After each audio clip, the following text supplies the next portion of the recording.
Oh ya maaf, tadi bercanda saya. No, it's okay. Ide saya. Saya yang suruh dia maju. Welcome sekali lagi Pastor Mario dan Pastor Selvi, boleh bangkit berdiri. Amen. Ini saudara kembar saya, beda 5 tahun. Juga sama-sama dengan mereka, worship leader dan pelayan Tuhan di Urapi, Glenn. Yeay. By the way, before I forget, nanti tolong ajarin lagunya Pastor Ashley yang kemarin ya. Oke. Alright. Shalom semuanya. Anda diberkati hari ini, amin. Puji Tuhan, AC-nya dingin. Oh yeah, man. It takes special anointing to operate this machine. I heard last week it was quite warm and cozy. By warm, I mean toasty. But you have the right pastor to minister on hot weather. You have Pastor Ron. All right. Now Polar Bear is here, so the AC is on. Oke, Anda diberkati semuanya hari ini, amin. What a great weather it is, amen. Alright, kita berdoa sama-sama. Terima kasih Tuhan Yesus untuk berkat yang luar biasa. Senang sekali, senang banget Tuhan punya keluarga yang mengasihi Engkau dan mengasihi satu dengan yang lain. What would we be without family, Lord? And thank you for planting us into this family. And we can grow together, growing into the knowledge of your will and also growing in faith with each other. Bertumbuh di dalam pengenalan akan Tuhan dan bertumbuh di dalam firman-Mu bersama-sama. Terima kasih Roh Kudus, kami minta kehadiran-Mu. We ask for your presence, oh God, to be in our midst and be in control of our meeting. We ask that you give us an open heaven. And we pray this evening, oh God, that faith will arise in the name of Jesus and fear will be extinguished. And Lord, we believe that you have a message for us, and not only for us, but for this generation. So we pray, Lord, that you will open our eyes, open our mind. Kami berdoa Tuhan hari ini biar setiap hati yang kecewa, yang tidak percaya, yang belum mengampuni, yang sedang berisi kepahitan, boleh disembuhkan di dalam nama Tuhan Yesus, sehingga hati kami boleh menjadi tanah yang subur untuk benih firman-Mu. We thank you, Lord, in Jesus' name, and all God's people said, Amen. Amen. Haleluya. Oke. Hari ini saya mau mulai seri yang baru. Oh, why do we jump to the slide? Okay. Messed up. Okay. Saya ingin mulai seri yang baru dari bulan ini. Saya beri judul Dangerous Exchange. Ya. Why is the title not on? Oh, there you go. Okay. Alright. Saya bawa judul ini karena saya yakin ini yang sedang terjadi saat ini di tengah-tengah kita. Sebagai anak Tuhan, Roh Kudus memberikan kepekaan kepada kita untuk bisa menjadi pengamat dan juga pelaku firman Tuhan. Dan kita bisa menjadi pengamat budaya atau pengamat daripada kultur. Karena diperlukan buat kita untuk bisa bertindak sesuai dengan kehendak Tuhan. Kalau kita nggak tahu keadaan di mana kita berada saat ini, apa significance daripada waktu di mana kita berada, maka kita nggak bisa melakukan tindakan yang tepat. Itu sebabnya kita perlu mengerti apa yang sedang terjadi di dalam alam roh di mana kita berada saat ini. Sebagaimana saya sudah katakan kepada Anda, ada peperangan yang sedang terjadi, yaitu peperangan kultur, ya. Dua kultur yang sedang bertabrakan dan berusaha untuk mendapatkan tempat dalam sistem kepercayaan dan gaya hidup kita semua, ya. Yaitu antara kultur kerajaan Tuhan, kerajaan terang, dan kultur kerajaan iblis atau kerajaan kegelapan. Nah, yang menjadi satu bahayanya buat kita adalah kalau secara tidak sadar kita ini masuk ke dalam satu keadaan di mana secara tidak sadar kita melakukan pertukaran atau exchange di dalam hal-hal yang bersifat mendasar atau hakiki, ya. Things that are absolute and foundational can never be replaced or substituted by anything within our life. I'm talking about our foundational faith aspect. Jadi nggak bisa diubah. Inilah yang sedang terjadi saat ini di dalam kultur di mana kita berada, terutama di negara ini, di mana kebudayaan daripada negara ini selalu continue to push the envelope, continue to try to redefine the border, redefine the meaning, selalu berusaha untuk meredefinisikan arti-arti dari hal-hal yang mendasar seperti moralitas, gender, keilahian, kebenaran ya. Sehingga secara tidak sadar mungkin kita banyak yang sudah mulai sepakat atau setuju dengan hal itu. Ini yang bahaya ya. Saya yakin tantangan buat anak Tuhan dan buat kami para tim penggembalaan adalah menggembalakan jemaat yang mungkin punya kebiasaan Kristen, tetapi sebenarnya yang dia percaya itu sudah tidak alkitabiah lagi. Ya ini yang jadi ketakutan besar buat kami. When I say ketakutan, bukan kita merasa takut kalah, tapi ketakutan ini menjadi concern buat kita ya. Karena sangat mengejutkan pada saat kita contohnya waktu terjadi fenomena yang terjadi di negara ini beberapa waktu lalu, pada saat Mahkamah Agung atau Supreme Court memutuskan keputusan yang sangat kontroversial, banyak orang Kristen yang bahkan mengatakan dirinya evangelical dan percaya kepada firman Tuhan, serta-merta itu langsung jump into the bandwagon dan menyepakati atau menyetujui. Menurut saya ini sesuatu yang kebablasan ya. Saya percaya bahwa pada saat kita tidak setuju bukan berarti kita tidak mengasihi. Ada amin semua? Nah, Bapak Ibu mengerti, orang tua mengerti. Ada banyak kesempatan di mana saya tidak setuju dengan keputusan anak saya, bukan berarti saya tidak mencintai dia. Halo? Nah, tapi peperangan yang ada, the culture clash that is around us right now, itu is trying to paint a negative picture on anybody who does not agree with the culture of this world. So the blame game and the name throwing that is being given to us is intolerant. Kita adalah orang Kristen intolerant, and yang paling Anda sering dengar itu adalah hatred. Hatred ya. Just because I do not agree with you does not mean I hate you. Kalau anak saya mau berusaha untuk melakukan kebiasaan yang destruktif dan saya tidak setuju, bahkan saya melarang dia, bukan berarti saya membenci dia. Justru karena saya mengasihi dia, makanya saya tidak sepakat dengan dia. Ada amin semua? Tapi sadar atau tidak sadar, iblis itu adalah seorang strategis. Jadi if you have an idea that the devil is dumb, then you probably don't read the Bible.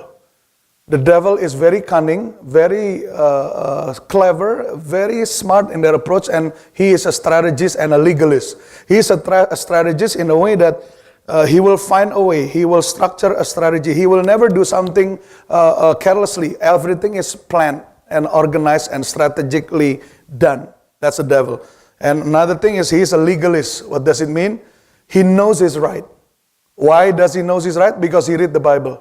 He knows the Word of God. So he knows his boundaries. That's why he can redefine the boundaries. Nah, sedihnya kalau orang Kristen yang sebenarnya menjadi ahli waris dari kuasaan kebenaran Tuhan, tapi kita nggak tahu hak kita karena nggak pernah baca firman Tuhan. Itu sedih ya. Ya Bapak Ibu Saudara yang terkasih di dalam Tuhan, saya memulai seri ini untuk membawakan keyakinan kepada Anda, untuk membunyikan sound di alarm supaya Anda tahu bahwa sedang terjadi pertukaran. Yang sadar tidak sadar ini sedang berusaha untuk dilakukan supaya nilai-nilai yang menjadi dasar penopang kekuatan kita sudah tidak ada lagi. Kalau fondasi sudah diambil, maka pilar itu dengan mudah diruntuhkan. Ada amin semuanya? Nah, kita belajar awal tahun ini, apa yang menjadi moto kita semua ingat? Apa yang menjadi tema kita tahun ini? Let me hear you say. Raising the standard. Come on, say it like you mean it. 1, 2, 3. Amen. Ya, kita jadi kita nih di sini nih kan mau makin maju, betul ya? Kita ke Amerika bukan supaya makin bodoh, bukan supaya makin mundur, betul nggak? We do not travel 20,000 miles away just so that we can be more poor and we can be far away from God. We can be jadi makin bobrok mentalnya atau moralnya. Justru kita mau makin baik. Ada amin semuanya. Jangan salah artikan kemoralitasan dengan kemajuan itu dengan kebobrokan moral. Tidak semua yang maju di Amerika itu punya nilai moral yang baik. Ada amin semuanya? Just because it is done in America does not mean you have to do it. Halo? Di Amerika nih banyak sekali orang tuh pintar bermain dengan kata-kata dan terminologi sehingga yang buruk itu jadi kelihatan tidak buruk. Ya betul ya. Kalau dibilang banyak istilah yang diubah karena politically correct. Jadi sehingga istilahnya kedengaran halus gitu ya. Misalnya seperti saya yang gemuk dibilang bukan gemuk tapi vertically challenged gitu ya. Kan kedengarannya bagus ya gitu ya. Terus kalau ada apa lagi kata-kata istilah-istilah yang menyopankan sesuatu yang sebenarnya buruk. Strateginya clear supaya dosa tuh nggak kedengaran jelek. Betul nggak? Supaya kalau berdosa tuh kedengarannya ya oke nggak terlalu buruk namanya, ada nama baru gitu ya. Saya mau katakan kepada Anda, kalau di dalam Alkitab itu jelas, tidak ada gray area tapi semuanya adalah hitam dan putih, itu jelas. Ada amin semuanya. Dan Tuhan kita bukanlah seperti bayangan yang berubah. Jam 7 bayangan sama jam 12 itu beda. Halo? Nah Tuhan kita adalah kebenaran yang tidak berubah seperti bayangan. Dia tetap sama dulu, sekarang, dan selamanya. Nah kita ini terpanggil untuk bukan saja memiliki standar, tapi kita harus menjunjung tinggi standar kita. Itulah panggilan daripada gereja. Karena standar itu definisinya adalah sesuatu yang baik. It's a great moral ideas that is being used to determine so many other things in life. Jadi standar itu adalah hal yang baik, sesuatu yang sangat baik dan digunakan untuk membuat penilaian atau judgment tentang kualitas daripada hal-hal yang lain. Jadi makanya standar harus tinggi. Semua katakan standar harus tinggi. Nah tingginya itu seberapa pastor? Kalau saya, buat kita orang tuh anak Tuhan, standarnya kita ya Alkitabiah. Ini yang paling tinggi. Nggak ada yang lebih tinggi, betul? Katanya di atas langit ada langit, betul kan? Kalau kita mengacunya kepada Tuhan, tidak ada yang di atas Tuhan. Jadi kalau mau ngomong tinggi, yang paling tinggi ya standarnya Tuhan. Itu dalam firman-Nya. Jadi kalau standar itu harus tinggi, supaya yang lain itu tidak menjadi rendah. Ya kalau standar moralitasnya aja segini, ya yang lain pasti lebih rendah di bawahnya dong. Karena ini ditentukan untuk menilai yang lain-lain. Betul nggak? Betul Bapak Ibu Saudara yang dikasih Tuhan. Jadi saya berdoa supaya Anda sadar, jangan kita memurahkan apa yang mahal, apalagi meniadakan apa yang sudah ditetapkan. Tuhan meletakkan itu untuk menjadi pagar pelindung buat kita. Mazmur katakan, don't remove a landmark that has been planted by your forefathers. Jangan menetapkan batas tanah yang sudah ditanam oleh bapak-bapamu sejak permulaan zaman. Kenapa itu ada di situ? Ada sebabnya. Ada amin semuanya? Yang kita belajar di Yesaya 59 ayat 19, kita sudah ucapkan nih berkali-kali. Supaya Anda sadar. Supaya mata kita tidak terbuai dengan apa yang kelihatan baik secara kasat mata, tapi sesungguhnya ada peperangan rohani yang sangat violent. Firman Tuhan katakan, there will be a flood of enemies, flood of evil coming. The enemy will rage like a flood. Tapi dikatakan the spirit of the Lord will lift up a standard against him. Akan ada banjir kejahatan yang luar biasa seperti tsunami, tapi dikatakan pada saat itu terjadi, pada saat yang sama, Roh Tuhan akan meninggikan standar. Dan kata standar itu di dalam terjemahan dari kitab Aramaik tua, itu dikatakan by the word of the Lord will that flood of evil be broken. Jadi pada saat the flood of evil itu datang, pada saat banjir bandang kejahatan itu datang, itu dikatakan by the word of the Lord they shall be broken. Jadi satu-satunya hal yang bisa menyelamatkan kita atau membuat kita menang melawan banjir kejahatan itu adalah firman Tuhan. Jadi nggak heran kalau hari gini yang menjadi sasaran utama dari musuh kita itu adalah menghilangkan, melemahkan, mengaburkan, dan membuat arti daripada firman Tuhan itu tidak lagi berarti buat kita. Supaya kalau pagar perlindungan pintu bendungannya sudah hilang, maka kita semua pasti akan dengan mudah dihanyutkan oleh banjir bandang kejahatan. Betul semuanya? Ini strateginya. Itulah sebabnya waktunya sudah tiba buat kita untuk kita kembali kepada firman Tuhan.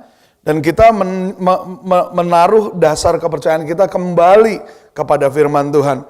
Mari kita buka dari kitab Roma pasal yang pertama, ayat yang ke-16 sampai dengan ayat yang ke-32. Roma pasal yang pertama, ayat yang ke-16 sampai dengan ayat yang ke-32. Oke. Roma pasal yang pertama ayat yang ke-16 sampai dengan ayat yang ke-32.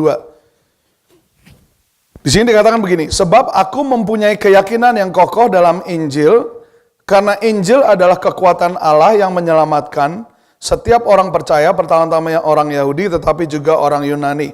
For I am not ashamed of the gospel of Christ, which gives you the power unto salvation.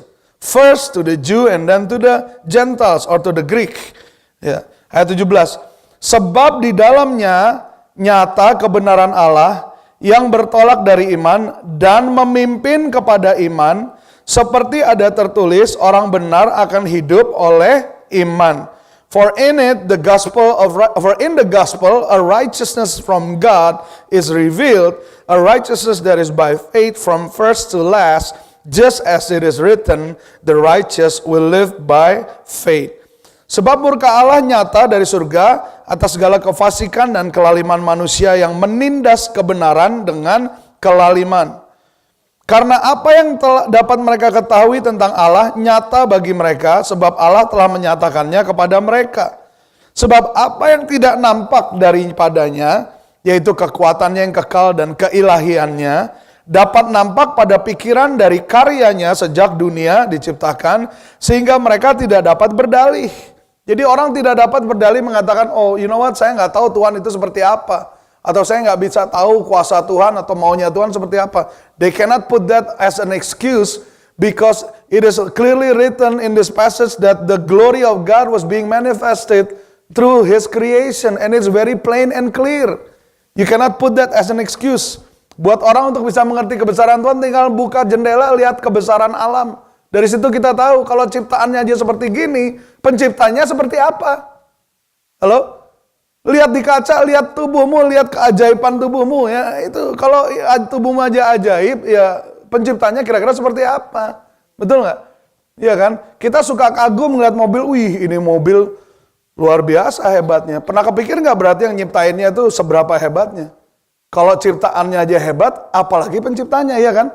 Dia sebenarnya manusia nggak bisa berdalih bahwa saya tuh nggak tahu Tuhan itu seperti apa. You know, berarti Anda nih nggak pernah buka mata dan nggak pernah lihat ciptaannya. Tidak ada alasan untuk kita tidak bisa mengenal kebenaran Tuhan sebenarnya. Karena itu nyata, tersirat dan tersurat. Ayat 21, sebab sekalipun mereka mengenal Allah, mereka tidak memuliakan Dia sebagai Allah atau mengucap syukur kepadanya. Sebaliknya pikiran mereka menjadi sia-sia dan hati mereka yang bodoh menjadi gelap. Mereka berbuat seolah-olah mereka penuh hikmat, tetapi mereka telah menjadi bodoh. Mereka menggantikan kemuliaan Allah yang tidak fana dengan gambaran yang mirip dengan manusia fana, burung-burung, binatang-binatang yang berkaki empat, atau binatang-binatang yang menjalar. Ini tolong Anda garis bawahi, atau kalau di Electronic Bible bisa di highlight ya. Mereka menggantikan kemuliaan Allah. Itu dalam bahasa Inggrisnya they exchange, they change the glory of an immortal God. So there is an exchange there that is taking place. Ya. Ayat 24, karena itu Allah menyerahkan mereka kepada keinginan hati mereka dan akan kecemaran, sehingga mereka saling mencemarkan tubuh mereka. Sebab mereka menggantikan kebenaran Allah dengan dusta. There goes again, the second time. They change the truth with lies. They change the truth of God with lies. Mereka menggantikan kebenaran Allah dengan dusta dan memuja dan menyembah makhluk dengan melupakan penciptanya. Worshipping the creation but forgetting the creator. Penciptanya yang harusnya dipuji selama-lamanya. Amin. Karena itu Allah menyerahkan mereka kepada hawa nafsu yang memalukan, sebab istri-istri mereka menggantikan persetubuhan yang wajar dengan yang tidak wajar.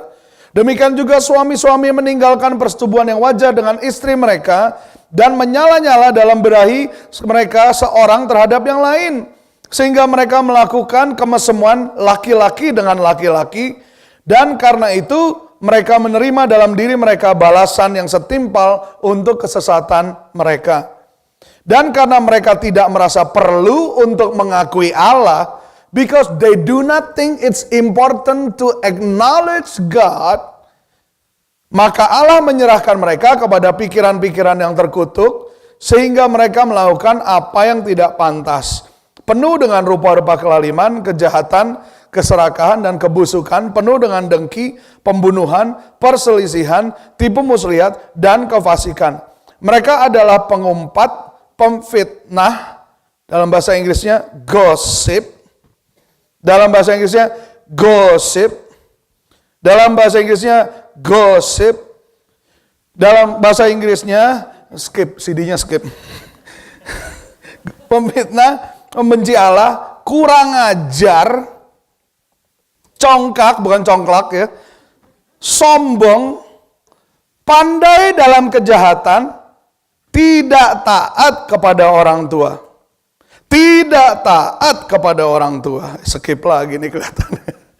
Tidak taat kepada orang tua dan tidak taat kepada orang tua. Jadi mereka tidak taat kepada orang tua. Orang tua pada happy. Oke ya, ayat 31. Tidak berakal, tidak setia, tidak penyayang, tidak mengenal belas kasihan. Wow. Bahasa Inggrisnya keren. Dibilang begini. Senseless, faithless, heartless, ruthless. Itu ya. Bukan payless juga ya. Payless shoe store. Senseless, faithless, heartless, ruthless. Ini luar biasa. Tidak berakal, tidak setia, tidak penyayang, tidak mengenal belas kasihan. Ayat 32. Baca sama-sama. 1, 2, 3. Sebab walaupun mereka mengetahui tuntutan hukuman Allah, sekali lagi. Sebab walaupun mereka mengetahui tuntutan hukum Allah, yaitu bahwa setiap orang yang melakukan hal-hal demikian patut dihukum mati, mereka bukan saja melakukannya sendiri, tetapi mereka juga setuju dengan mereka yang melakukannya. Wow. Not only they do it, but they applaud those people who are also doing it, and they even becoming the advocate of those things that they are doing it. What are they doing it? They're doing the very thing that is against the will of God. Oh, Rochester City Blessing Church, are you awake this evening? Amen. Alright. Ada beberapa poin yang saya ingin share kepada Anda dari apa yang Rasul Paulus tuliskan kepada gereja di Roma. By the way, gereja di Roma ini adalah gereja di tengah-tengah kota yang sangat progresif, sangat modern. Jadi kira-kira fit lah kriteria kita yang berada di dunia modern ya. Yang pertama, Paulus memulai pemberitaannya dengan perkataan ini, yaitu kita nggak boleh malu dengan Injil Kerajaan Tuhan. Amin. Jadi Rasul yang besar ini dikatakan, I am not ashamed of the gospel of God. Why? Because within the gospel there is the power of God. And also in the gospel, righteousness of God is being revealed. Hello? Jadi di dalamnya ada kuasa dan di dalamnya ada kebenaran. Kuasa tanpa kebenaran itu akan mencelakakan banyak orang. Kebenaran tanpa kuasa nggak ada gunanya. Di dalamnya nyata kuasa yang membawa kita kepada keselamatan. Semua katakan kuasa yang memimpin kepada keselamatan. Berarti ini kuasa yang mengalahkan alam maut. Ya, di dalam gospel itu ada, dan juga di dalamnya nyata kebenaran Allah. In it the righteousness of God is being revealed. The righteousness of God is being revealed. Kemudian dikatakan, Paulus katakan, I'm not ashamed to this kind of gospel. Jadi kalau hari gini anak Tuhan itu malu sama firman Tuhan dan merasa harus minta maaf kepada masyarakat halayak ramai sebelum kita baca firman Tuhan, karena mungkin ada yang tidak sepakat dan tidak setuju, kita sudah kehilangan kuasa daripada firman Tuhan. Sekali lagi saya katakan, just because I do not believe what you believe or I do not agree what you agree doesn't mean I do not love you. Hello? If you are hell-bent on killing yourself and I do not agree doesn't mean that I don't love you. Ya, bukan berarti kesepakatan atau agreement itu artinya, oh ya berarti baru itu artinya lu sayang sama gue. Kalau hari gini ya, seandainya Anda jadi orang tua, ini yang anak-anak teenager mungkin belum benar-benar ngerti karena belum pernah jadi orang tua ya. Saya udah ngalamin yang namanya jadi orang tua dan punya anak yang ngotot minta sesuatu yang kita tahu itu nggak baik dan kita nggak kasih, dan dia ngambek dan dia bete. Kesel nggak rasanya jadi orang tua? Kesel kan, padahal yang kita mau itu untuk kebaikan dia. Tapi yang harus menang siapa? Kita apa dia? Kalau kita biarkan mereka mendapatkan apa maunya mereka, berarti kita bukan orang tua yang baik. We're not a good parents. Halo, saya harap Anda sepakat dengan saya nih, jangan sampai anak ngerengek Anda yang kalah. Aduh pastor, saya ngerasa seperti Samson, direngekin Delilah terus sampai mau mati rasanya. Ya goblok, dalam hati gue, aduh maaf. Aduh, makanya Dr. James Dawson bilang parenting is not for coward. Lu jangan cuma bisa punya anak tapi nggak mau ngedidik anak. Saya marah banget kalau jadi gembala nih, banyak orang bisa punya anak, nggak mau didik anak. Diserahkan aja kepada sekolah minggu atau kepada sekolah public school. Anda tahu nggak apa yang diajarin di public school? Jangan sampai nanti pulang, they are gonna turn against you, and you are surprised. Oh my God, what happened? Ya itulah akibatnya, karena kamu nggak pernah ngajar di rumah, mereka ambil ajaran di jalan. And when that happen, lu nggak suka nanti. Hello parents, are you listening? Jangan takut untuk berseberangan dengan anakmu kalau engkau tahu apa yang aku lakukan itu adalah kebenaran firman Tuhan. Jangan takut. Jangan takut. Dr. James Dawson bilang, there is one fight you should not lose for the soul of your children. I do not take apology for things that I disagree with my children. As much as I love my children, there are things that I must be parents. And they cannot see what I can see right now.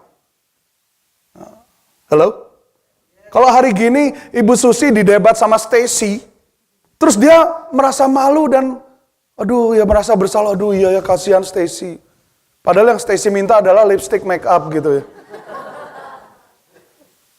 Awalnya sih kalau masih kecil cute, kalau masih selevel Zoe gitu, tapi kalau udah selevel teenager udah nggak cute lagi tuh. Udah nggak cute lagi. Ada amin semuanya? Orang tua establish authority. If you do not establish authority, then soon your children will control you, will manipulate you. And children, I'm sorry, but you cannot reverse the order that God has established. Your authority is your parents. They may not be the best, they may not know as much as you know, but God's anointing is upon them. You go outside of their covering, you go outside of God's blessing. Hello, amen. Do not be ashamed of the gospel of Christ, which leads into power, which gives you power for salvation, and righteousness of God in it is being revealed. Di situ nyata kebenaran firman Tuhan. Paulus juga katakan begini, kebenaran yang Tuhan mau kita terima ini bukan kebenaran yang kita bisa dapatkan dengan melakukan saja. Betul, kita bukan cuma perlu mendengar firman Tuhan dan perlu menjadi pelaku firman Tuhan, tapi jangan salah. Ada beberapa orang berpikir kalau saya melakukan ini cukup rajin, saya pasti benar di mata Tuhan. Seolah-olah keselamatan dicapai oleh kerja keras saya. No, firman Tuhan jelas bilang, this righteousness that is being revealed in the word of God, kebenaran ilahi yang dinyatakan dalam firman Tuhan ini, kamu akan capai dengan iman. Hello? No amounts of going to church can ever save you from death. Salvation is only through Jesus Christ. It's only through faith, embracing dengan iman. Jadi kita selamat bukan karena kita sering ke gereja. Karena kalau keselamatan itu berdasarkan hasil atau perbuatan yang kita capai, maka kita cenderung akan selalu menghakimi orang lain yang tidak melakukan hal yang sama dengan kita. Atau kalau kita melihat orang yang melakukan hal yang lebih dari kita akan minder. Halo? Tuhan ini punya sistem yang cukup baik.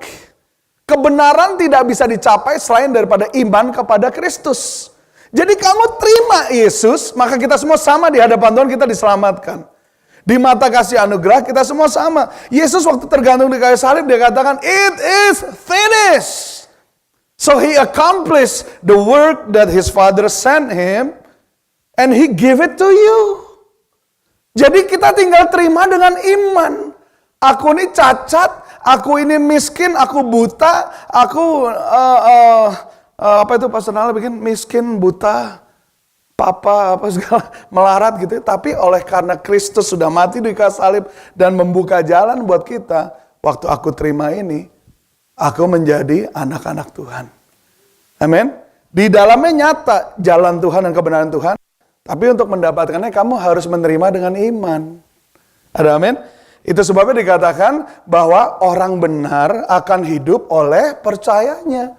The righteous will live by faith. The righteous will not live by tradition. Halo? Jadi hari gini yang masih senang sama tradisi, saya mau katakan kabar buruk buat Anda. Bukan tradisi yang menyelamatkanmu. Kebiasaan baik itu mungkin baik, tapi jangan sampai kamu merasa keselamatanmu itu tergantung dari hanya perbuatanmu. Keselamatan itu hanya bisa dicapai oleh kasih anugerah Tuhan. Bapak Ibu Saudara yang dikasihi Tuhan, di dalam terjemahannya bahkan dikatakan the righteous shall live by his faith. Ini lebih personal lagi kan, betul ya? Jadi Anda nggak bisa selamat karena imannya saya atau imannya Pastor Ronald. Anda hanya bisa selamat oleh iman percaya Anda kepada Yesus Kristus. Kami pastoral dan juga para pemimpin hanya bisa mengarahkan, menunjukkan jalan kepada Anda, tapi Anda harus menjalani sendiri. Yesus hanya bisa mati dan menciptakan jalan. Anda yang harus ambil keputusan, Anda mau menyeberangi jembatan itu dan kembali dipersatukan dengan Tuhan. Ada amin semuanya? Jadi you shall live by this faith, by your faith, embracing the power and the righteousness of God. Jadi makanya firman Tuhan itu penting sekali. The gospel is very important. You cannot be a Christian and be a part of the gospel. Anda nggak bisa jadi anak Tuhan dan lebih percaya kepada kebenaran manusiawi atau society atau civilization. Kebenaran Tuhan yang menciptakan society, bukan society yang redefine the gospel of Christ. Itu terbalik. You got it all backward. Ini yang Paulus katakan. Dan ini yang terjadi, Bapak Ibu Saudara yang dikasihi Tuhan.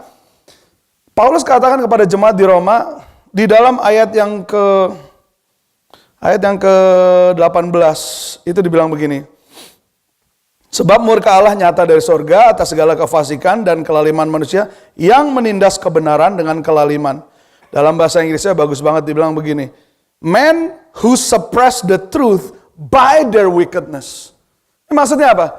Men who suppress the truth, hide the truth, try to silence the truth because of the wicked things that they choose to embrace. Jadi seharusnya the gospel dictate our attitude, our habit, apa yang kita mau lakukan. Betul kan? Firman Tuhan harusnya membentuk dan mengarahkan sikap, tindak tanduk, perbuatan, perkataan, dan pikiran kita. Betul nggak? Tapi yang terjadi di sini menurut Paulus terbalik. Justru ada orang yang berkata, aku nggak boleh berbohong. Aku mau berbohong. Oleh karena itu mari kita ubah firman Tuhan. Mungkin ini terjemahannya salah. Dulu di zaman awal pendirian dari negara Amerika ada bapak kemerdekaan Amerika namanya Thomas Jefferson. Menurut legenda, one night dia duduk di tengah perapian, di depan perapiannya dia bawa Alkitab sama gunting. Dan dia mulai itu gunting soal Alkitab yang menurut dia nggak make sense. Hence, you get what's called Jeffersonian Bible. Kalau Anda cuma mau menerima firman Tuhan yang masuk di akal Anda, berarti Tuhannya siapa? Berarti Tuhannya ya Anda. Di dalam sini ada perkataan Tuhan yang Anda nih mungkin nggak akan ngerti, nggak bisa ngerti. Itulah makanya Anda perlu iman.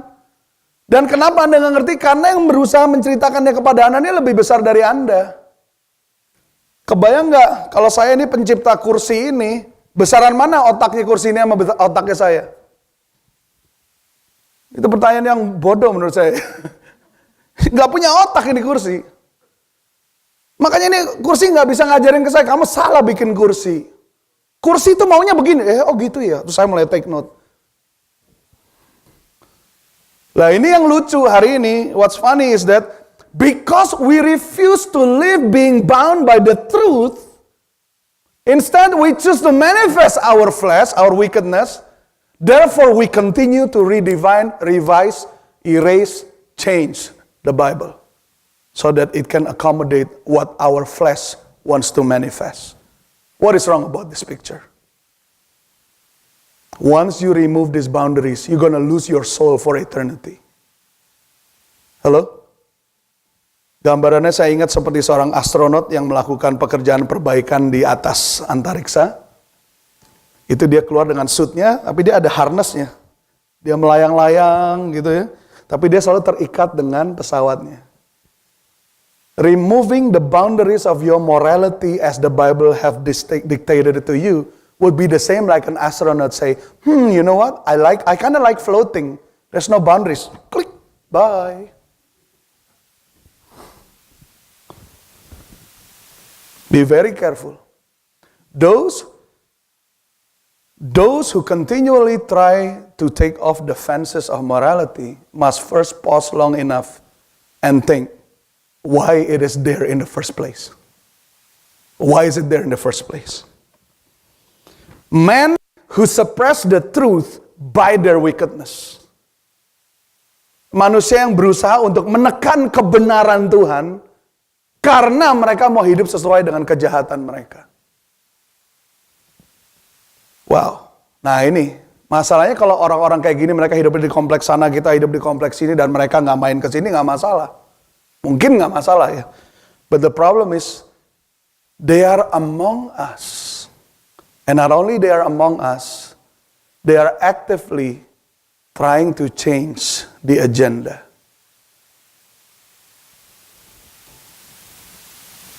Paulus katakan begini, they knew God, but they neither glorify God or thank God. Jadi mereka mengenal Tuhan, tetapi mereka tidak memuliakan Tuhan dan juga tidak bersyukur kepada Tuhan. Luar biasa ya. Jadi yang saya pelajari, knowledge of God does not guarantee that you will acknowledge God. You can know God, you can have knowledge about God, does not guarantee you will acknowledge Him.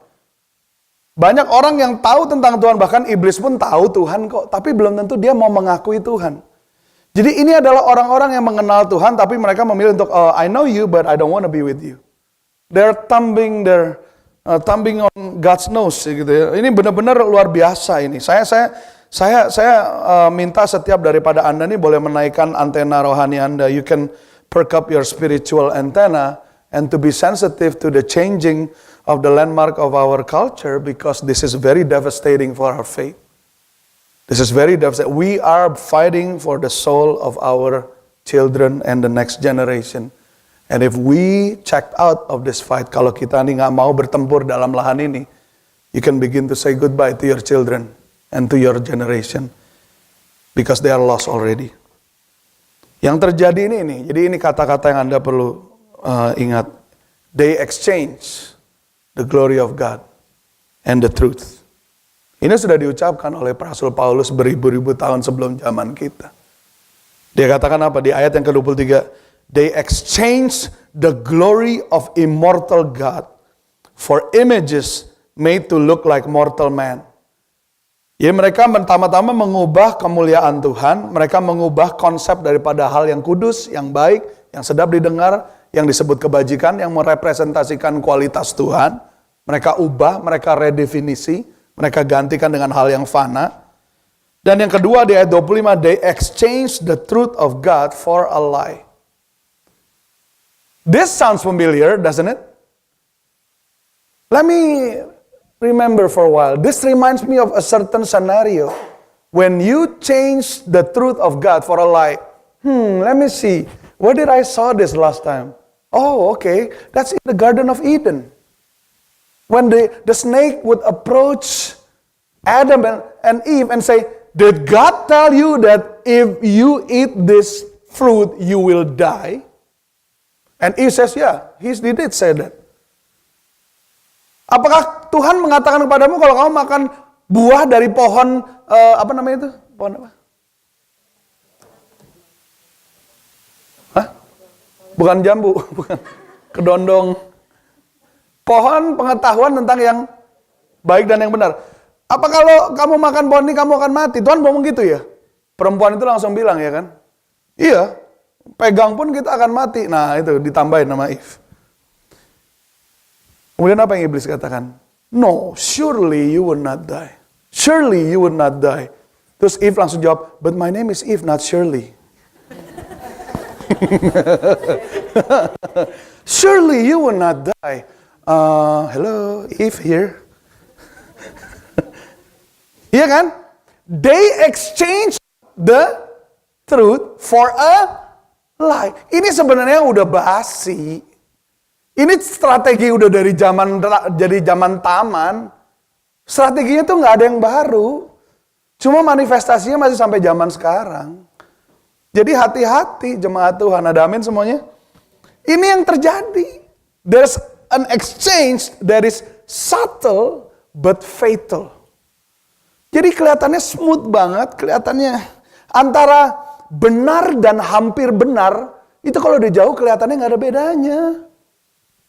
Seolah-olah ada dua kata benar, ya mungkin berapa poinnya, 24 poin kalau di Word. Benar-benar 24 poin, sebelahnya ada 10 poin, hampir benar. Dari jauh kelihatannya ya, oh ya benar ya benar. Padahal bedanya tipis, kata Pastor Ronald, Betty. Beda tipis. Kalau saya kasih Anda satu gelas air jernih buat minum, mau minum, saya celupkan pinky saya ke toilet, saya teteskan setetes saja. Kira-kira mau minum nggak? Kalau haus bener mau lah. But you know what I'm talking about, right? Ya kan? Cuma setetes, tapi kita tahu itu udah nggak murni, betul nggak? Ya itu strateginya iblis. Dia akan membuat kita memilih. Makanya dalam Roma 12 ayat 2 dibilang berubahlah dalam pembaharuan budimu, be transformed by the renewing of your mind. Supaya apa? So that you can discern the will of God. The good, pleasant, and acceptable will of God. Supaya kita tahu, bisa membedakan. Dan juga bukan cuma sekedar untuk mengetahui firman Tuhan, mengetahui kehendak Allah, tapi juga supaya kita tahu bagaimana kita harus hidup di zaman yang jahat ini. Ada amin, Bapak Ibu Saudara yang dikasihi Tuhan. Ada satu fenomena di dalam dunia psikologi yang sangat terkenal yang disebut Stockholm Syndrome. Ini mungkin ada yang sudah pernah dengar ya, Stockholm Syndrome. Stockholm Syndrome itu adalah suatu kondisi psikis yang sangat menarik. Ini terjadinya kurang lebih tahun 1973 pada saat terjadi percobaan perampokan di kota Stockholm di negara Swedia. Ada seseorang yang berusaha merampok bank dan kemudian sama polisi ini berhasil ditangkap. Tapi sebelum ditangkap, itu dia berhasil menyandera 3 orang perempuan dan 1 orang laki-laki dan menyandera mereka 131 jam. Berapa hari itu? Ada yang udah ngitung belum tadi? 4, 5. Major apa? Musik. Major apa? Arsitek. Ya gue percaya arsitek lah. Berapa hari? 5 hari. Ya oke, hampir 4. Oke. Ya 5-4 lah ya. Udah jam segini soal. Ya, disandra 131 jam dan during those 131 hours ini perampok ini meneror mereka.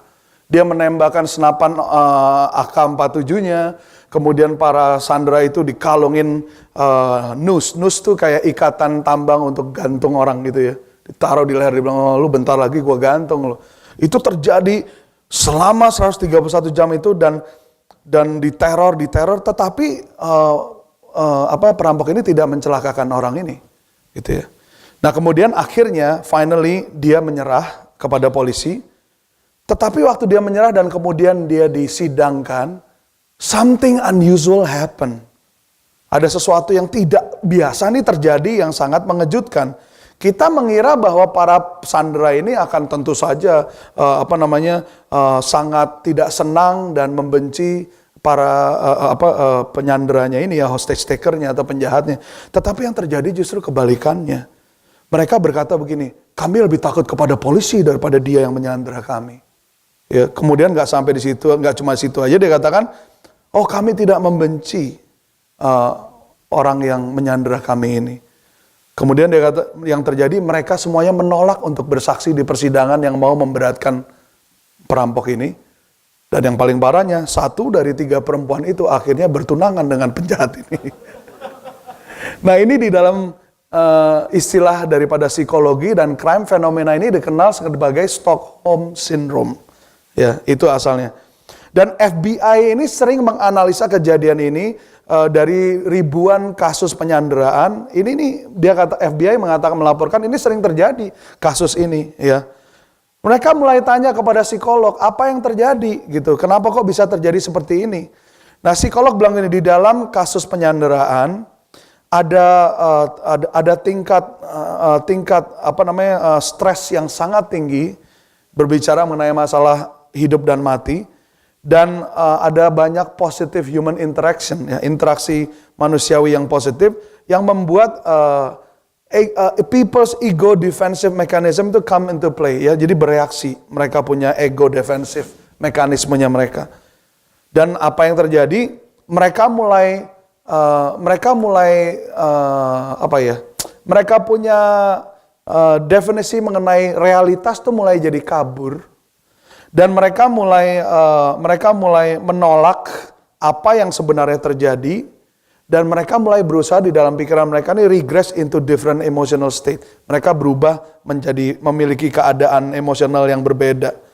Dan perlahan-lahan para sandera ini mulai mengalihkan kebencian mereka dari orang yang menyandera mereka kepada orang yang berusaha menyelamatkan mereka. Jadi ini terjadi pertukaran. There is an exchange. And when this happens, it is very fatal ya actually. Dan ini terjadi dan usually akhirnya terjadilah love relationship yang salah gitu ya. Nah, ini adalah suatu tragedi yang besar yang terjadi bukan hanya di dalam kejahatan, tetapi juga ini terjadi di dalam gereja Tuhan. Kita ini sedang berperang dan dunia ini seringkali berusaha menyandera gereja Tuhan, berusaha untuk meneror kita. Berapa banyak daripada Anda tahu bahwa mayoritas di Amerika ini masih Kristen, Injili, betul? Tapi Anda pernah ngerasa nggak kita sebagai mayoritas? Kita ini seperti minoritas. Betul? Iya kan? Nah, kaum yang merasa tersingkirkan atau marginalized yang kemarin baru dibela oleh Supreme Court, itu di Amerika hanya tidak lebih dari 5%. Tapi mereka merasa lebih mayoritas daripada kita yang orang-orang Kristen. Ya. Jadi ini sedang terjadi dan karena kita dibombardir oleh media setiap hari. Ada banyak orang Kristen yang mulai merasa feel bad kalau mereka ini percaya Alkitab. Mereka seperti disandera. It feels like they're being hostage in their own belief, in their own country gitu loh. And they're being taunted just like perampok ini yang menteror orang itu selama 131 jam. Dan sedikit demi sedikit tembok pertahanan mereka mulai runtuh. Sampai akhirnya mereka, oh ya udahlah. Yang penting kan kita mengasihi semua orang. Ya kan Allah itu kasih, ya enggak? Mari kita menerima semua orang. Loh, terima. In the eyes of grace, we are all the same. We accept everybody. But when it comes to the truth, we cannot rewrite the truth. When you meddle with the truth, pretty soon you're gonna lose your soul because you will no longer know what is the truth and what is not. Are you listening, church? Ini luar biasa terjadi. Stockholm Syndrome ini terjadi, bahkan di gereja juga terjadi, di Amerika terjadi. Mulai masuk ke dalam jiwa daripada gereja-gereja dan banyak orang Kristen. Mereka mulai percaya akan kebohongan yang berulang kali dikatakan. Saya bisa kasih contoh kepada Anda satu. Banyak yang pernah nggak Anda baca statistik bahwa 50% dari pernikahan di Amerika ini berakhir kepada perceraian? Pernah baca nggak statistik itu? Betul kan? Digembar-gemborkan di mana-mana, betul? Oh, cek aja, Google aja. Terus yang lebih parah dikatakan angka itu di dalam evangelical Christian, di dalam orang Kristen Injili juga tidak lebih baik. 50% juga. New research has found that itu mitos. Itu bukan kebenaran. Angka yang seringkali di blow up dan disebar-sebarkan itu bukan kenyataan. Angka sebenarnya dari pernikahan di Amerika yang berujung kepada perceraian adalah 20%, sekitar 20-25%. Halo? Still bad, 1% still bad, betul nggak? Tapi tidak sebesar itu, ngerti nggak maksudnya? Jadi mereka ini slowly they are trying to penetrate the truth and they exchange it supaya kita discourage, ya kan? Seperti anak-anak di sekolah, ada 5 anak, yang 4 buruk, yang 1 rajin nih. Nah yang 4 ini, ngapain sih lu sekolah, udah cabut aja sama kita, udahlah gak usah take note, udah. Akhirnya yang 1 ini, tidak, oke, ikut. Istilahnya kalau gua gak bisa baik, lu semua juga jangan baik dong, kompak sama gua. Iya kan? Nggak CS nih berarti kita, nggak temenan. Let's become buddy-buddy. Dan memang buat anak-anak kita yang paling difficult itu apa? It's the struggle of being accepted. It's the struggle to fit in. But we need to stand strong for the soul of our children to tell them that, hey, you know what? That's not the only community where you can fit in. There is another community that will be with you, that will continue to be with you even when they left you. Waktu umur-umur high school, SMP, kira-kira inilah duniaku. Ini, oh ya ini, udah ini. Coba nanti tunggu sebentar, kalau udah mulai kerja, udah mulai college, Anda akan lihat. Makanya saya encourage Anda strongly, kita boleh mempunyai lokalitas, tapi jangan terpaku kepada lokalitas kita. Kita juga mesti melihat apa yang terjadi di luar. Saya encourage Pastor Ron dan semua pemimpin kita, you have to travel and see the world. Because kalau enggak kita akan jadi seperti katak di dalam tempurung. Kita ngerasa dunia kita adalah ya tempurung itu. Listen, anak-anak. With all due respect to your parents, jangan merasa bahwa masa depanmu ya kira-kira seperti orang tuamu. Percayalah dan milikilah mimpi bahwa Tuhan sanggup membuat engkau jauh lebih baik. Orang tuamu berdoa untuk hal itu. Nggak ada orang tua berkata, Tuhan, jadikan anakku shift 3 seperti aku. Nggak ada. Ada sini orang tua yang berdoa gitu, coba tolong angkat tangan. Saya mau doakan supaya Anda tumbang di altar gitu ya. Tuhan, izinkan anak itu mengalami ketakutan karena ada status biar mereka bergantung padamu. Nggak ada yang berdoa gitu. Ada nggak?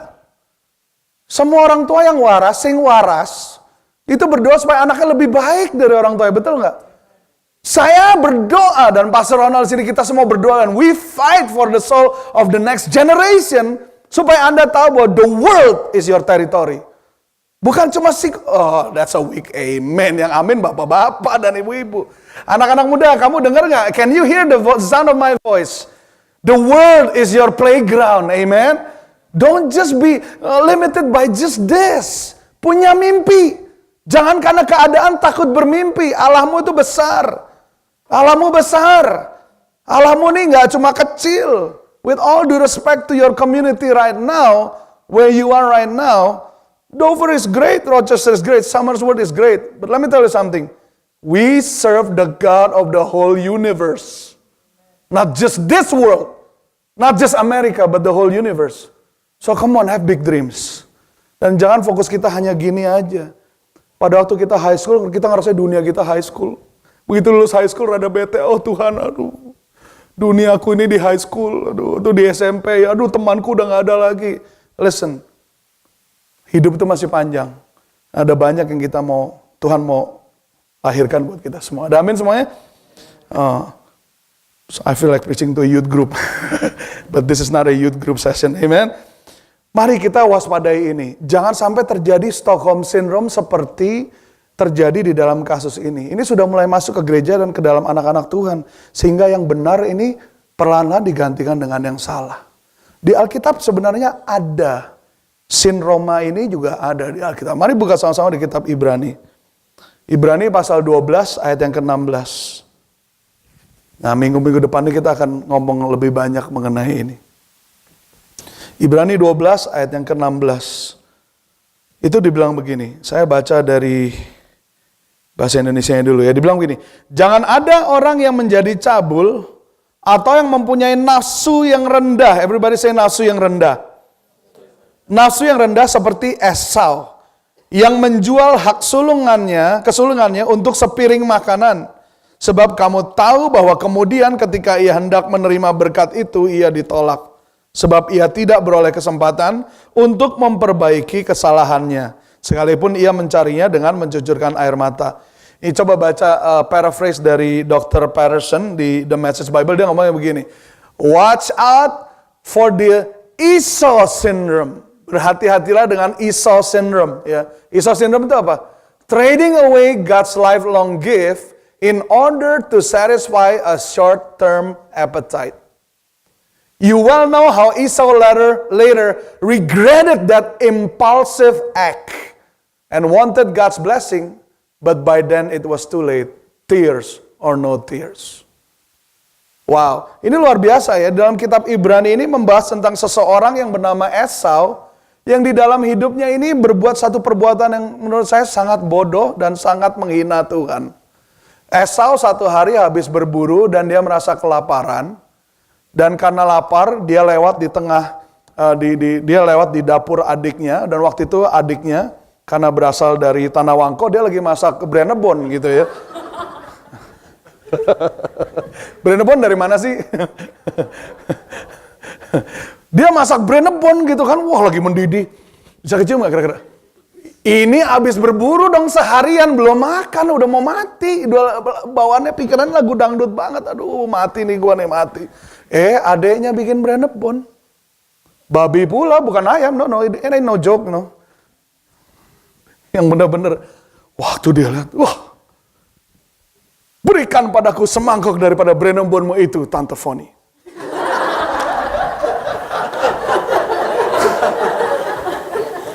Ya. Dan si Yakub nih memang bisnismen luar dalam, pinter dia. Okay, you want this? You want some of this? You want this good stuff? Okay, sell me your birthright. You have to understand that for somebody to ask a person to sell their birthright is very offensive. Di dalam tradisi orang Yahudi, pada saat seseorang mengatakan, oke, Ronald, jual hak kesulunganmu padaku. Itu sama seperti dia berkata gini, coba kamu hina dan tolak marga politonmu. Hina bapakmu.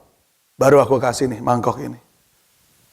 Instead of that, itu menghina keluarga ya orang tua. Ini menghina Tuhan. Karena kan kita nggak bisa pilih kita mau lahir jadi yang sulung atau jadi yang bungsu. Itu yang ngerjakan siapa? Tuhan. Dan Yakub adiknya ini mengkurang ajar gitu ya. Sama waktu saya lahir dan Pastor Mario, nggak ada yang bisa milih. Tuhan menentukan saya lebih sulung gitu. Kita beda 5 tahun. Lama amat hampir 5 tahun. Ya. Tapi waktu itu, kenapa dia melakukan keputusan yang sebenarnya sangat serius, tapi dia lakukan secara sembrono dan bahkan kurang ajar karena mikirin perut. Ya. And pada saat itu, Esau exchange, ya, itu kan, trading away itu artinya apa? Exchange. Dia exchange what is godly, what only God can do, to satisfy a short-term appetite. Padahal kita semua tahu kamu nggak makan nggak mati, betul nggak? Anda tahu nggak manusia ini bisa makan lebih, bisa nggak makan, Pastor Rick Warren bilang bisa nggak makan berapa minggu dan belum tentu mati, betul kan? Ada ibu dokter nanti tolong dikonfirm, nggak bisa makan berapa hari ini, minum katanya berapa hari dibilang? 3 hari, iya kan? Nggak ngecek Instagram berapa hari nggak mati, nggak ada wifi nggak mati, beneran. Saya paling lama puasa 14 hari puasa minum, ya. Jadi maksudnya cuma minum, bukan nggak minum tapi makan doang, bukan. Cuma juice only, 14 hari. Sehat tuh, nggak mati, malah makin seger. Sampai hari ini. Lah saya aja bisa 14 hari, Anda jangan lebay lah please ya. Kalau kamu mengambil keputusan berdasarkan perut, salah. Dan belum tentu orang yang perutnya lebih gede itu lebih duniawi daripada yang kurus. Just saying, hashtag. Jangan kira Anda yang kurus dan lebih fit, yang 6 pack lebih kudus dari yang 1 pack. Belum tentu. Boleh ngadu puasa sama saya, ayo, boleh. Mau berapa hari? Bukan masalahnya itu. Kenapa jadi curcol? Bapak Ibu, pada saat Esau itu melakukan itu, dia nih doing an exchange yang berbahaya tuh. Sesuatu yang ilahi, sesuatu yang kudus, sesuatu yang dilakukan oleh Tuhan.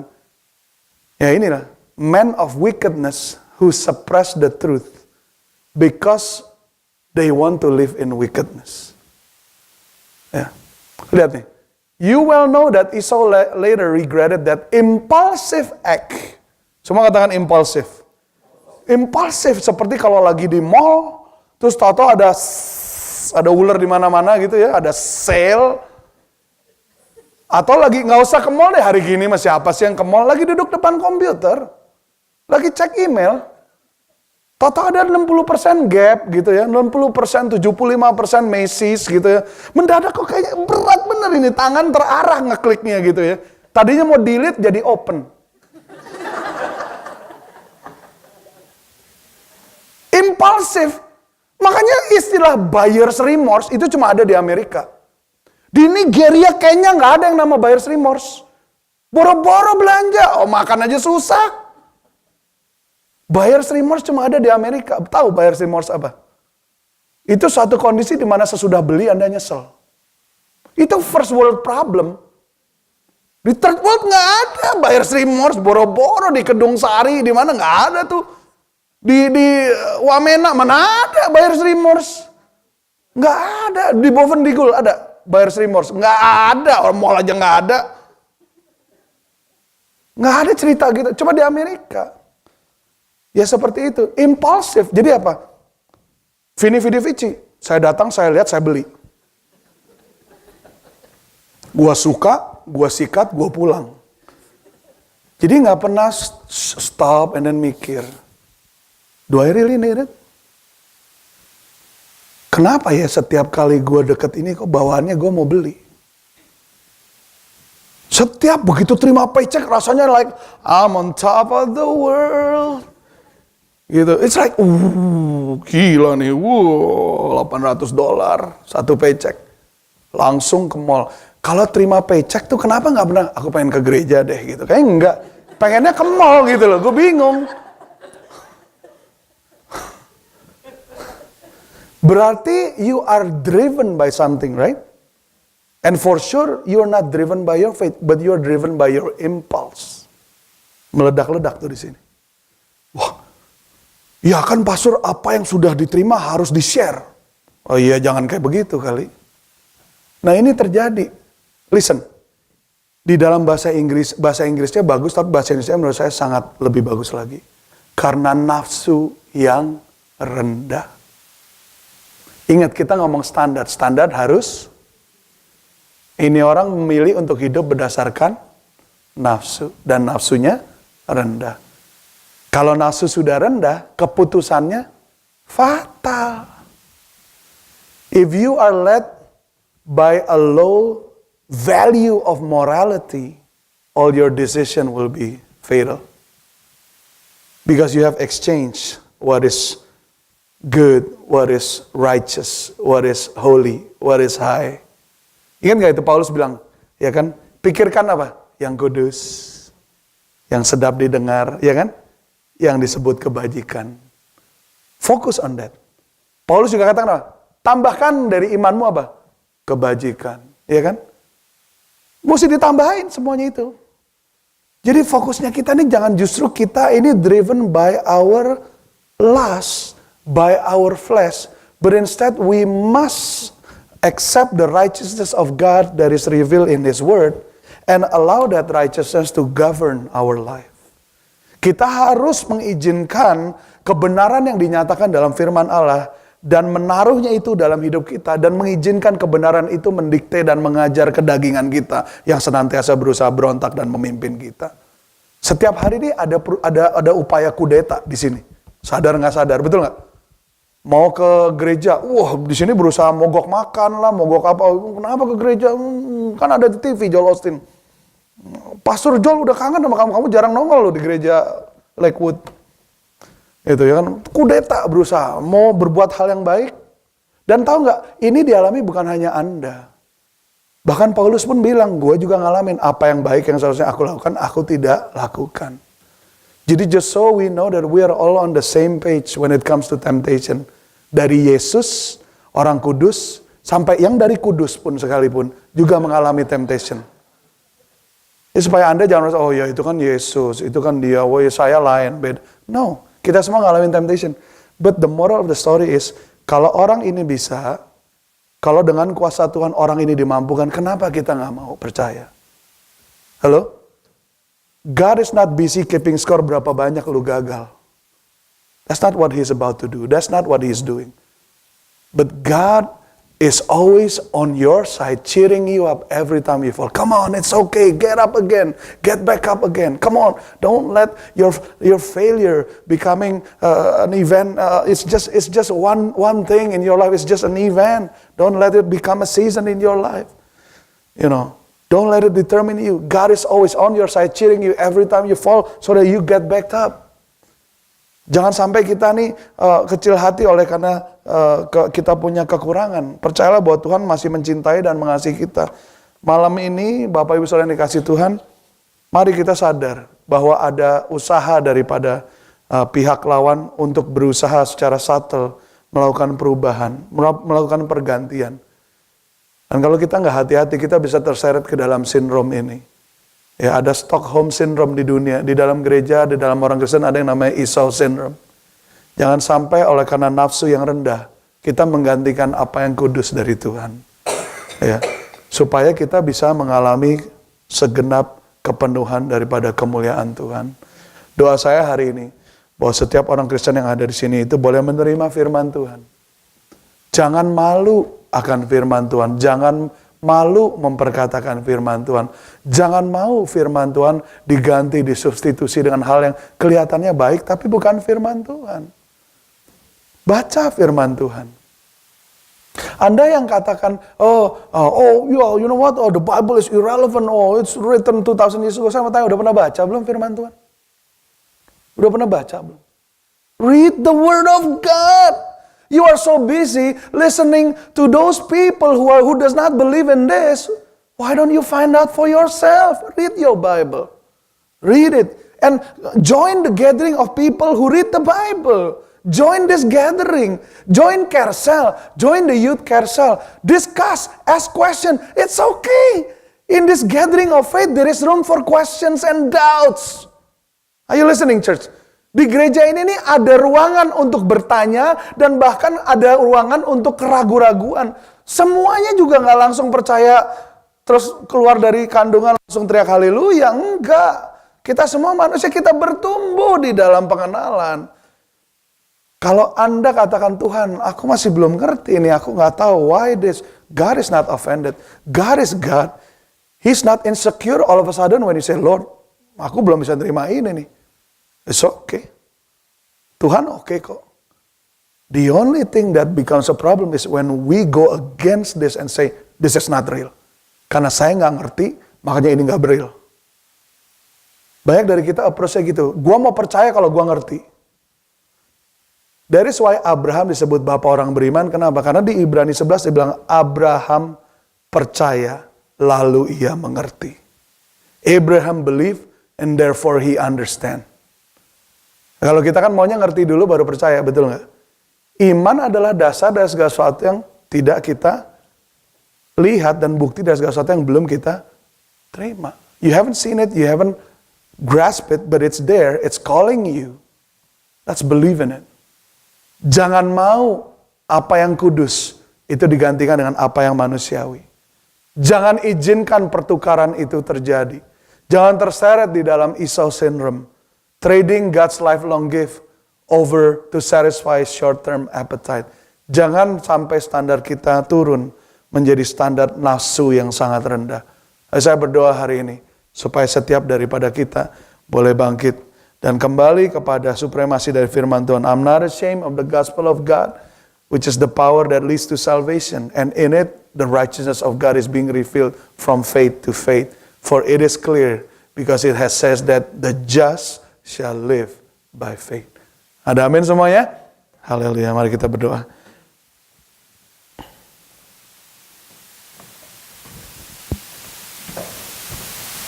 Bapak Ibu yang terkasih dalam Tuhan, mari kita terima firman ini dan percaya bahwa Tuhan sedang melakukan perkara yang besar. Saya membaca satu artikel sebelum saya berdoa, saya ingin baca ini.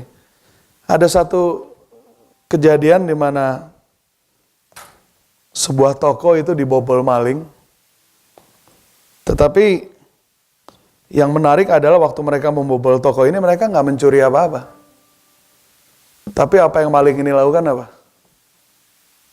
Maling ini menukar price tag. Jadi cincin yang harganya $6.000 ditukar dengan price tag daripada cincin imitasi yang harganya cuma $99. Ya. Jadi apa yang berharga ternyata jadi murah banget. Sementara apa yang sebenarnya nggak terlalu berharga jadi mahal banget. So if you're not careful, you enter into that store, you could end up buying something that actually doesn't value that much, but you ended up costing that much. Kemudian lukisan yang sebenarnya masterpiece ditukar price tag-nya sama pencuri itu. Sementara yang harganya $10.000 ditukar, ditaruh ke replika yang harganya cuma $100. Itu ya. Dan ini yang terjadi. Kebesokan harinya terjadi chaos yang luar biasa di dalam toko ini karena toko buka dan banyak orang datang. Dan they ended up spending a lot of money on worthless things or things with little value but paying so much money. Atau mereka bayar hanya sedikit dan mendapatkan barang yang sebenarnya berharga luar biasa. Ya. Nah, ini lucu. Tapi sebenarnya itulah kenyataan daripada kultur di mana kita hidup. Ya. We put a lot of value and price on things yang flashy. Tapi kita cuma taruh harga 39 sen kepada hal yang bersifat karakter. Yang bersifat mendasar. Ya, bling-bling mahal. Karakter 39 sen. We put a lot of value and money on expensive cars, high position on career, but we put only 10 cents on integrity, truthfulness, dignity, and character. We switch the tag. This is a dangerous exchange. My prayer today is that we wake up from these terrible mistakes and don't let ourselves be trapped into this dangerous exchange. Kita kembali kepada nilai-nilai Tuhan. Ada amin semuanya? Haleluya. Thank you Lord Jesus. Oh haleluya. Let's sing this song. Unto God all the glory and honor. Unto God be all of the praise. Unto God be all of the praise. For He has done great things, and forever we will sing. Unto God be all of the praise. Unto God be all of the praise. For He has done great things, so forever we will sing. Hallelujah. We thank you, Lord Jesus. Hallelujah. Lord, open our eyes, open the eyes of our heart, open the eyes of our mind, that we may see what the devil is trying to do, oh God. That we will not be part of people who continually try to suppress truth for their wickedness. That we will not be counted as people who exchange the glory of an immortal God to things that are mortal, oh God. So that we will not be part of a group who exchange the truth with lies. Tuhan bantu kami, supaya kami tidak terhitung di dalam kumpulan orang-orang yang menekan kebenaran oleh kelaliman. Supaya kami tidak terseret di dalam arus orang-orang yang menggantikan Tuhan, kemuliaan Tuhan dengan sesuatu yang fana. Supaya kami tidak terseret di dalam arus orang-orang yang menggantikan kemuliaan Tuhan dengan kebohongan belaka. Tapi hari ini Tuhan, biar kami boleh kembali kepada firman-Mu. Biar kami tidak terjebak menjadi seperti Esau yang mengambil keputusan yang penting dengan sembrono hanya untuk menyenangkan impulsnya ya Tuhan, keinginannya yang meledak-ledak dan memuaskan keinginannya yang dalam jangka pendek ya Tuhan. Biar kami boleh bisa melihat, biar kami boleh menjawab panggilan Paulus di dalam Roma 12 ayat 2. Berubahlah di dalam pembaharuan budimu, supaya kamu dapat mengerti dan dapat menilai apa itu kehendak Tuhan yang baik, yang disebut kebajikan. The good, the pleasant, and the acceptable will of God. The perfect will of God. Tuhan, hamba berdoa hari ini, biar setiap umat-Mu yang tempat ini boleh bangkit menjadi kuat, dan boleh mempertahankan kebenaran firman-Mu. Biar standar yang Kau sudah tetapkan tetap kami junjung tinggi. Biar kami tidak merendahkan apa yang sudah Engkau tinggikan. Biar kami tidak membuat murah apa yang sebenarnya sangat tidak ternilai menurut nilai-Mu ya Tuhan. Biar sistem nilai kami boleh sepadan. Let our value system be the same with your value system, oh God. Terima kasih Tuhan. Hari ini biar kehendak-Mu yang jadi, firman-Mu diteguhkan, umat-Mu dikuatkan, kerajaan-Mu ditegakkan. In Jesus' name. Haleluya. Amin.